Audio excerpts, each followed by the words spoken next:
जय हिंद फ्रेंड्स। देखिए, आज के इस वीडियो में हम बायोलॉजी का एक बहुत ही महत्वपूर्ण चैप्टर है डाइजेस्टिव सिस्टम, पाचन तंत्र, उसको देखने वाले हैं। इसको हम दो पार्ट्स में देखेंगे। आज ये फर्स्ट पार्ट है, नेक्स्ट डे आपको सेकंड पार्ट मिलेगा देखने को।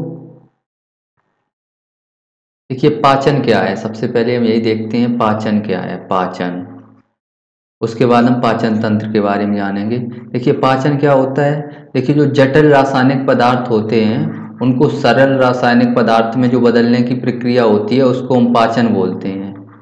किसको पाचन बोलते हैं? जो जटिल रासायनिक पदार्थ हैं उनको सरल रासायनिक पदार्थ में जो बदलने की प्रक्रिया होती है उसे हम पाचन बोलते हैं। अब पाचन तंत्र क्या होता है? पाचन में इस प्रक्रिया के अंतर्गत जो जो अंग जो है हमारे शरीर के वो भाग लेते हैं, वो पूरा एक सिस्टम बना लेते हैं। जैसे इसमें बकल कैविटी है, ईसोफेगस है, स्टमक है, पैनक्रियाज है, स्मॉल इंटेस्टाइन है, लार्ज इंटेस्टाइन है, एनस है। ये सारे जो अंग मिलकर के एक पूरा सिस्टम बना देते हैं, इसी को हम पाचन तंत्र बोलते हैं।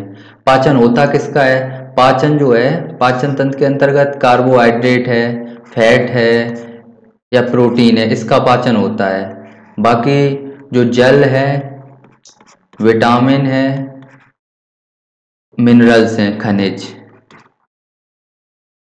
इसका पाचन नहीं होता है। इसमें आप याद रखना, ये जो पाचन होता है, पाचन जो है एक फिजियोकेमिकल प्रोसेस होता है, भौतिक रासायनिक प्रक्रिया है। भौतिक रासायनिक प्रक्रिया है पाचन। क्या है? एक भौतिक रासायनिक प्रक्रिया होती है। देखिए, पाचन के बारे में थोड़ा आपको बता दिया, बाकी आपको सारा पीपीटी में है आगे। भौतिक रासायनिक, भौतिक मतलब भौतिक रूप से हम मुंह में इसको चबा करके छोटे छोटे टुकड़ों में बदलते हैं। रासायनिक यानी इसमें बहुत सारे एंजाइम मिल जाते हैं जो इसको पाचन में मदद करते हैं। इस तरीके से होता है। पाचन क्यों किया जाता है? तो पाचन ऊर्जा के निर्माण के लिए किया जाता है। क्यों किया जाता है? ऊर्जा का निर्माण ताकि हो सके। बस आपको पाचन के बारे में इतना बता दिया, उसके बाद आपको पीपीटी के माध्यम से बताने वाले हैं। देखिए, पाचन के मुख्यतः दो भाग होते हैं। दो भाग, पाचन के दो भाग होते हैं। फर्स्ट होता है आहार नाल या एलिमेंट्री कैनाल, सेकंड होता है संबद्ध पाचक ग्रंथि, यानी जो जुड़ी हुई डाइजेस्टिव ग्लैंड है वो। तो हम आहारनाल के बारे में पढ़ेंगे एंड डाइजेस्टिव ग्लैंड के बारे में पढ़ेंगे। आहारनाल की लंबाई कितनी होती है? सबसे पहला प्रश्न तो यही बन जाता है। तो आहारनाल की जो लेंथ होती है ये 32 फीट होती है, लगभग 9 मीटर। आहारनाल की लंबाई कितनी होती है? 32 फीट होती है या 9 मीटर होती है। नेक्स्ट, आहारनाल के अंतर्गत क्या आता है? आहारनाल के अंतर्गत आपका जो वकल कैविटी है, मुख गुहा है, यानी मुख से लेकर के आपका एनस तक, गुदा द्वार तक सारे आते हैं जो पाचन में भाग लेते हैं। जैसे कि मुख गुहा है, ग्रास नली है, आमाशय है, स्टमक जिसको बोलते हैं इंग्लिश में, छोटी आंत है, स्मॉल इंटेस्टाइन, बड़ी आंत, लार्ज इंटेस्टाइन, मलाशय है जिसको हम रेक्टम बोलते हैं, गुदाद्वार है जिसे हम एनस बोलते हैं। तो आहारनाल के अंतर्गत ये सारे आते हैं। इसको हम एक एक करके सारे बहुत डिटेल में पढ़ने वाले हैं।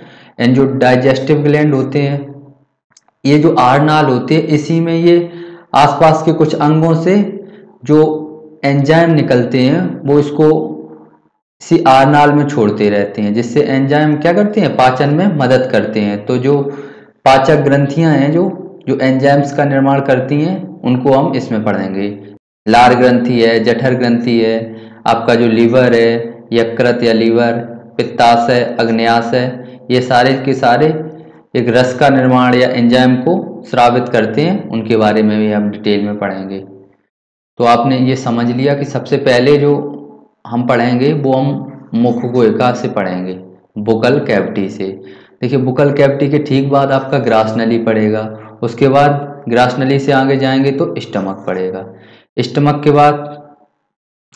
के बाद आपको स्मॉल इंटेस्टाइन पढ़ेंगे हम, उसके बाद लार्ज इंटेस्टाइन, उसके बाद हम रेक्टम एंड गुदा। इस तरीके से इसको हम अच्छे से पढ़ने वाले हैं। सबसे पहले हम देखते हैं मुख गुहिका या बुकल कैविटी। इसको हम ओरल कैविटी भी बोलते हैं, ओरल कैविटी, बुकल कैविटी या ओरल कैविटी बोलते हैं। मुख गुहा, गुहा क्या होता है? खाली स्थान होता है, उसे बोलते हैं। देखिए, मुख गुहा क्या होता है, यानी ये जो मुख गुहा है एक कमरे के समान होता है, आसपास से घिरा हुआ रहता है। ये देखिए, ये पूरा का पूरा अंदर का ये पूरा क्या है? मुख गुहा है। इसको हम क्या जबड़े बंद करके इसको हम बंद कर लेते हैं इस तरीके से। तो मुख गुहा क्या है, सबसे पहले हम यही देखते हैं इसमें क्या क्या आता है उसके बारे में। मुख गुहा एक खाली जगह होता है। मुख गुहा क्या होता है, एक खाली जगह होता है। इसमें आपका टंग आ जाएगा, जीभ, जो 3 जोड़ी लार ग्रंथियां होती हैं वो भी इसी में आके मिलती हैं, उसको भी हम मुख गुहा में पढ़ते हैं। 32 दांत, 32 देखिए जो टीथ हैं इनका आपको एक सेपरेट वीडियो मिलेगा, उसमें आप टीथ के बारे में पढ़ना। ये मुख गुहा पाचन में महत्वपूर्ण भूमिका निभाती है। मुख गुहा का पाचन में क्या क्या होता है, तो जो मुख गुहा होती है ये सबसे पहले तो भोजन को तोड़ तोड़ के छोटे टुकड़ों में बांट देती है। तो पाचन का प्रारंभ कहाँ से हो जाता है, मुख गुहा से ही हो जाता है। पाचन का प्रारंभ कहाँ से होता है, मुख गुहा से। तो आपको जो टंग है इसको हम सेंस ऑर्गन में बताने वाले हैं पूरा, और जो टीथ है उसको सेपरेट वीडियो में। बाकी जो 3 जोड़ी लार ग्रंथियां हैं उसको इसी वीडियो में देखेंगे। तो मुख गुहा के बारे में थोड़ी थोड़ी संरचना जानते हैं। यानी जो मुख गुहा का जो ये ऊपरी वाला हिस्सा है इसको पहले इरेज करते हैं। यानी मुख गुहा का ये जो पार्ट है ऊपर वाला, इसे हम क्या बोलते हैं, प्लेट बोलते हैं, प्लेट। इसे क्या बोलते हैं, प्लेट या तालू। तो ये 2 तरीके की होती है। इसका जो बाहर वाला ये हिस्सा होता है ये हार्ड प्लेट इसे बोलते हैं। जो अंदर वाला हिस्सा होता है इसको हम क्या बोलते हैं, सॉफ्ट प्लेट बोलते हैं। बाकी ये अंदर ये संरचना बनी हुई रहती है, वी आकार की लटकी हुई रहती है, ये सॉफ्ट प्लेट से लटकी हुई रहती है। ये इसको हम क्या बोलते हैं, यूबुला, यूबुला बोलते हैं। इसको क्या बोलते हैं, यूबुला। तो यूबुला के बारे में आपने समझ लिया। और जो मुख गुहा का ये फर्श होता है ये टंग होती है, ये जीभ होती है। मुख गुहा को जीभ से कौन सी संरचना जोड़ती है, फ्रेनुलम। ये क्वेश्चन कई बार पूछा गया, फ्रेनुलम क्या है। तो ये मुख गुहा को जीभ से जोड़ती है। मुख गुहा को ये आप अपनी जीभ जब उठाते हो तो उसमें आपको ये अंदर नीचे की ओर देखने को मिलती है। इसे हम क्या बोलते हैं, फ्रेनुलम बोलते हैं, फ्रेनुलम। तो हम सबसे पहले हम 3 जोड़ी जो लार ग्रंथियां पाई जाती हैं उनके बारे में देखेंगे, सिलेवरी ग्लैंड के बारे में।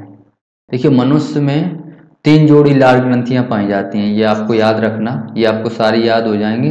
नंबर फर्स्ट है पैरोटिड ग्लैंड, सेकंड है सब मैक्सिलरी या सब मैंडिबुलर, इसी को इसका नेक्स्ट नाम क्या होता है, सब मैंडिबुलर, सब मैंडिबुलर ग्लैंड। और लास्ट होती है आपकी सबलिंगुअल ग्लैंड। इसमें जो सबसे बड़ी ग्रंथि होती है उसको हम क्या बोलते हैं, पैरोटिड ग्लैंड। सबसे बड़ी ग्रंथि को क्या बोलते हैं, पैरोटिड ग्लैंड। तो इसमें लिखा भी गया है जो सबसे बड़ी लार ग्रंथि होती है वो पैरोटिड ग्लैंड होती है। ये जो पैरोटिड ग्लैंड है ये जो हमारे जो कान होते हैं उसके नीचे पाई जाती है, ठीक नीचे पैरोटिड ग्लैंड। कभी कभी इस पैरोटिड ग्लैंड में क्या होता है, विषाणु वगैरह खा लेते हैं, वायरस वगैरह, तो इसमें संक्रमित हो जाती है और ये क्या हो जाती है, सूज जाती है। इसको मम्स बोलते हैं, मम्स या गलसुआ रोग। तो गलसुआ रोग किसके कारण होता है, पैरोटिड ग्लैंड में जब सूजन आ जाती है वायरस की वजह से, तो हम उसे क्या बोलते हैं, गलसुआ बोलते हैं। ये भी याद रखना। बाकी पैरोटिड ग्लैंड के बारे में ये भी याद रखना है, जो सांप में पैरोटिड ग्लैंड होती है उसी को हम क्या बोलते हैं, पॉइजन ग्लैंड, जहर की थैली का कार्य करती है। सांप में कौन सी ग्रंथि जहर की थैली का कार्य करती है, तो सांप में जो पैरोटिड ग्लैंड है वो जहर की थैली का कार्य करती है। कौन सी ग्रंथि, पैरोटिड ग्लैंड। तो पैरोटिड ग्लैंड से आपको 3 बातें याद रखनी है। मम्स या गलसुआ किस कारण से, पैरोटिड ग्लैंड में जो सूजन होती है उस कारण से। सबसे बड़ी लार ग्रंथि पैरोटिड ग्लैंड है। जो सांप में पॉइजन ग्लैंड होती है वो पैरोटिड ग्लैंड होती है। 3 बातें आपको इससे याद रखनी है। जो सब मैक्सिलरी या सब मैंडिबुलर ग्लैंड है ये आपके ये दी गई है, ये जबड़ों के बीच में पाई जाती है, इसका नाम क्या है, सब मैंडिबुलर ग्लैंड। बाकी जो पैरोटिड ग्लैंड है यही इंपॉर्टेंट है, ये याद रखना। और जो सबलिंगुअल ग्लैंड है ये सबसे छोटी लार ग्रंथि होती है। सबलिंगुअल ग्लैंड सबसे छोटी लार ग्रंथि होती है। ये जीभ के दोनों तरफ होती है, ये एक एक दोनों तरफ होती है, एक इधर एक उधर उस साइड।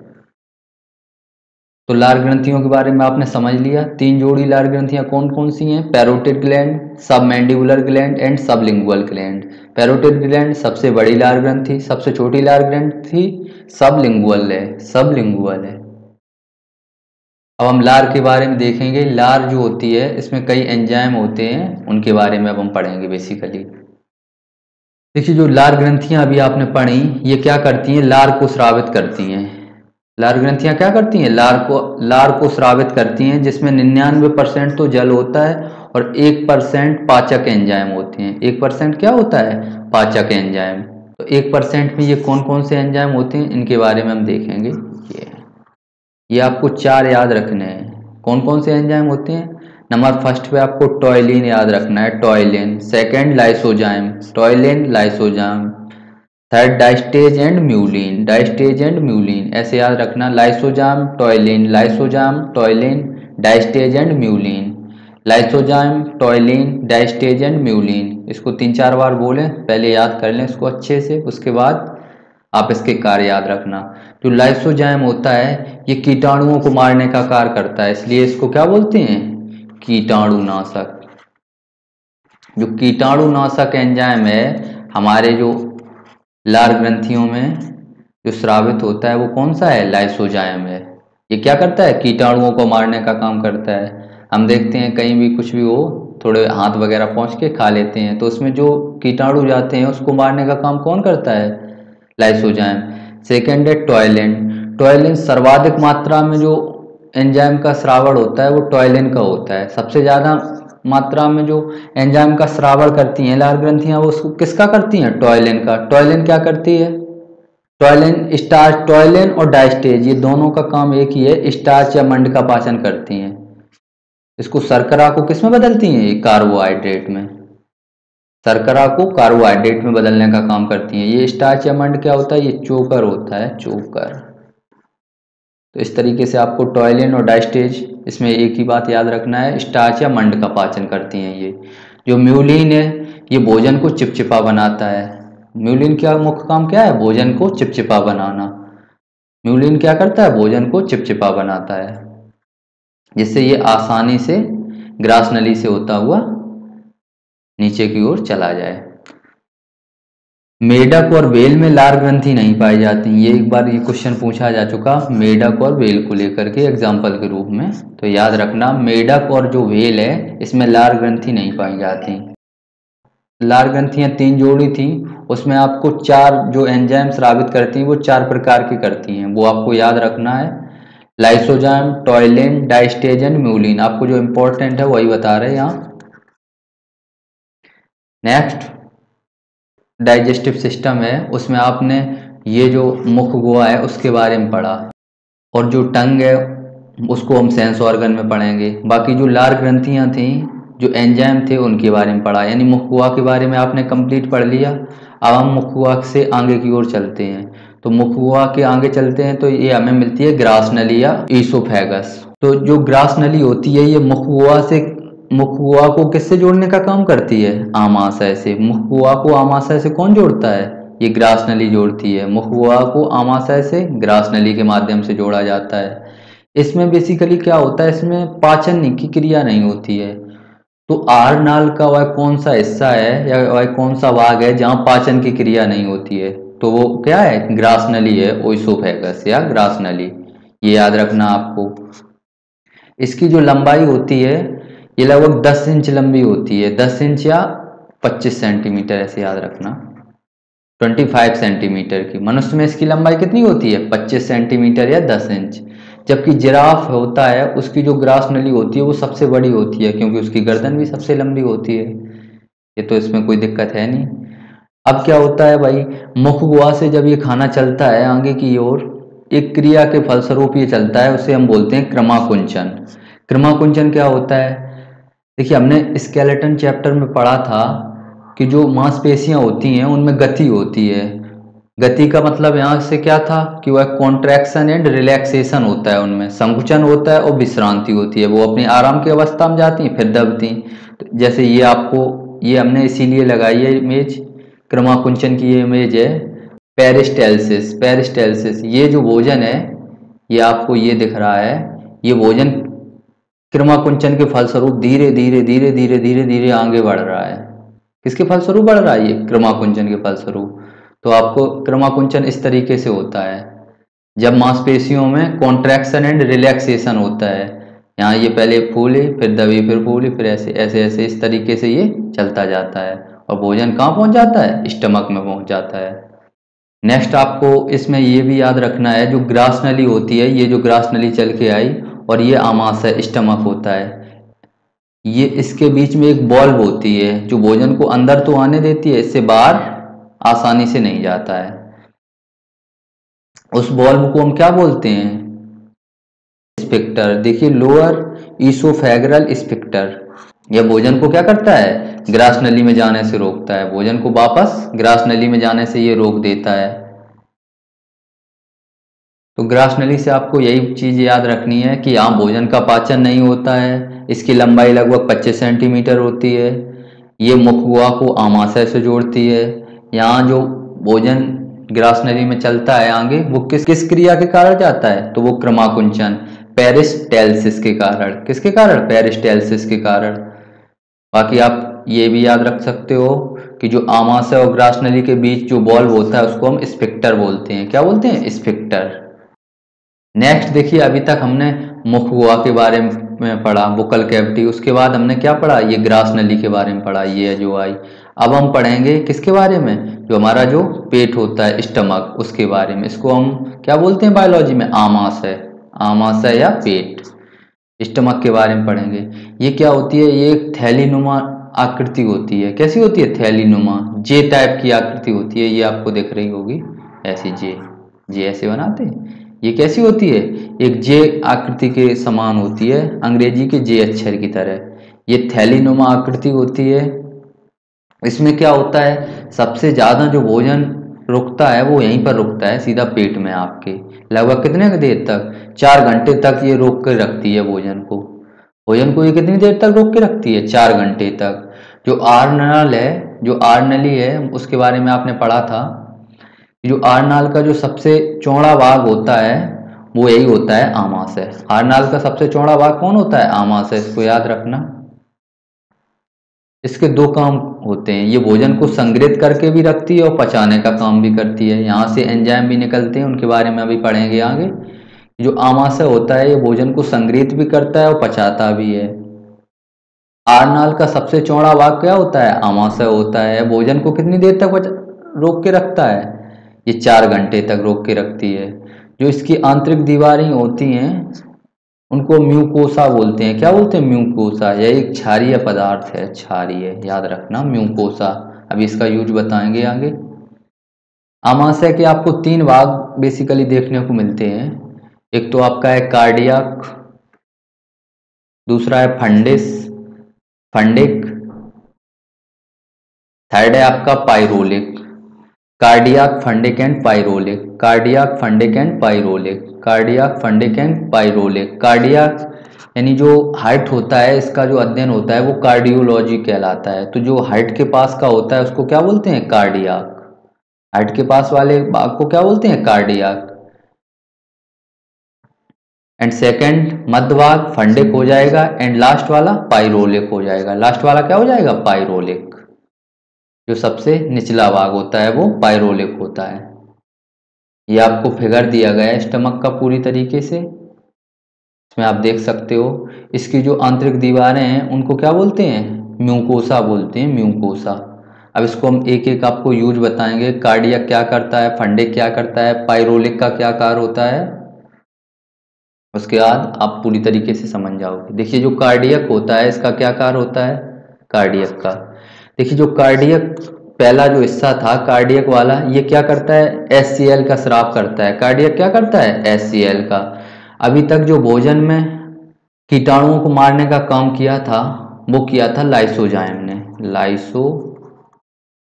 लाइसोजाइम जो एंजाइम था उसने कीटाणुओं को मारने का कार्य किया था। अब जो कीटाणु बच गए थे उसको HCl खत्म कर देता है। तो कार्डियक का काम क्या होता है, कीटाणुओं को मार देता है।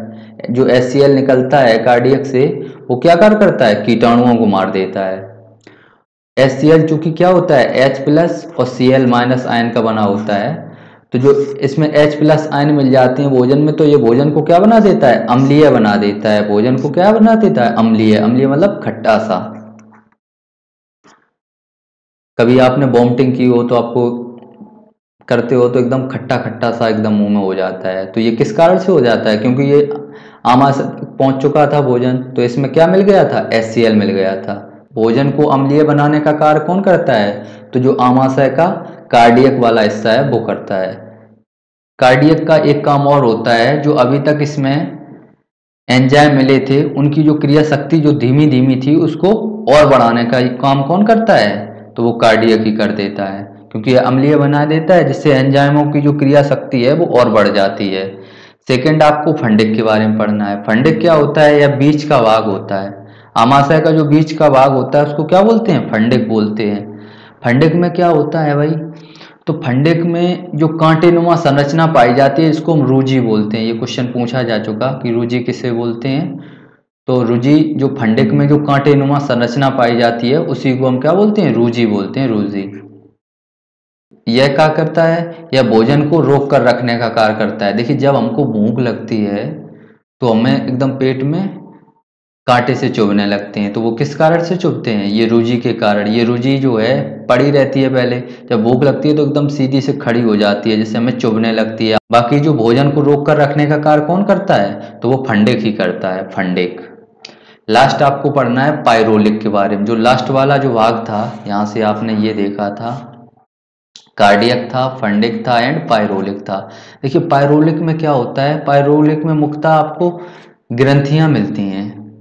पायरोलिक में जो ग्रंथि मिलती हैं उसको हम जठर ग्रंथि बोलते हैं। क्या बोलते हैं? जठर, गैस्ट्रिक ग्लैंड बोलते हैं। पायरोलिक में जो ग्रंथियां होती हैं उनको हम जठर ग्रंथि या गैस्ट्रिक ग्लैंड बोलते हैं। ये जठर ग्रंथियां क्या करती हैं? जठर ग्रंथियां ये जो हैं ये जठर रस का स्राव करती हैं, गैस्ट्रिक जूस का। जठर रस का स्राव कौन करती हैं? तो ये जठर ग्रंथियां करती हैं। तो इस जठर रस में क्या क्या होता है भाई? दो चीजें होती हैं। एक तो भाई रेनिन होता है, सेकेंड पेप्सिन होता है। Rennin and pepsin, rennin and pepsin. अब रेनिन का क्या कार्य होता है? रेनिन जो है ये दूध को दही में बना देता है, दूध को दही बना देता है। देखिए, आपने छोटे बच्चे कभी वॉमिटिंग करते हैं तो वो दूध पीते दही उगल देते हैं, तो वो किस कारण से? रेनिन के कारण से। किस कारण से? रेनिन की वजह से। रेनिन दूध को दही में बदल देता है, अर्थात दूध का पाचन कौन करता है? Rennin enzyme. ये क्या करता है कि दूध में उपस्थित जो कैसीन प्रोटीन है उसको कैल्शियम पारा कैसिनेट में बदल देता है। ये आप याद भी रख सकते हो, नहीं भी, लेकिन याद रख लो, अच्छी बात है। दूध में उपस्थित कैसीन प्रोटीन को किस में बदल देता है? कैल्शियम पारा कैसिनेट में बदल देता है। कौन? Rennin enzyme. एंड जो पेप्सिन था, P4 pepsin, P4 protein. Protein का पाचन कौन करता है? तो वो पेप्सिन करता है। प्रोटीन का पाचन पेप्सिन करता है। यह प्रोटीन को पेप्टोन में बदल देता है। इसको एक बार इरेज कर दिया। पेप्सिन, पेप्सिन प्रोटीन को पेप्टोन में बदल देता है। तो पेप्सिन एंजाइम है, ये क्या करता है? प्रोटीन को पेप्टोन में बदल देता है। प्रोटीन को पेप्टोन में बदलने का काम कौन करता है? तो वो पेप्सिन करता है, पेप्सिन। ये भी याद रखना। रेनिन का काम क्या है? दूध को दही में बदल देता है। इस आपने अभी तक क्या क्या पढ़ा इस चैप्टर में? बकल कैविटी के बारे में पढ़ा। बकल कैविटी से चल के भोजन कहाँ आया? ग्रास नली में। ग्रास नली के बाद स्टमक में। स्टमक के बाद ये कहाँ जाता है? छोटी आंत में। स्टमक के बाद इसका भोजन कहाँ जाता है? भोजन आमाशय के बाद छोटी आंत में जाता है, छोटी आंत में। ये जो भोजन अब छोटी आंत में गया इसको हम कायम बोलते हैं। यानी कायम रूप भोजन का कहाँ बनता है? तो वो आमाशय में बनता है, आमाशय में। नेक्स्ट पार्ट में आपको छोटी आंत, बड़ी आंत, एनस, रेक्टम सबके बारे में बहुत डिटेल में बताएंगे। पैनक्रियाज के बारे में, वो भी वीडियो 30 मिनट का होगा लगभग। इस तरीके से आपका जो डाइजेस्टिव सिस्टम है वो बहुत आसानी से कंप्लीट हो जाएगा। इस वीडियो को अच्छी तरीके से देखें ध्यान से, आपको पूरा समझ में आ जाएगा। बाकी जो एंजाइम वगैरह हैं इनको याद रखना, ये इंपॉर्टेंट है, ये एग्जाम में पूछे जाते हैं। मिलते हैं नेक्स्ट वीडियो में। Thank you for watching it. Thank you यार आप सभी का।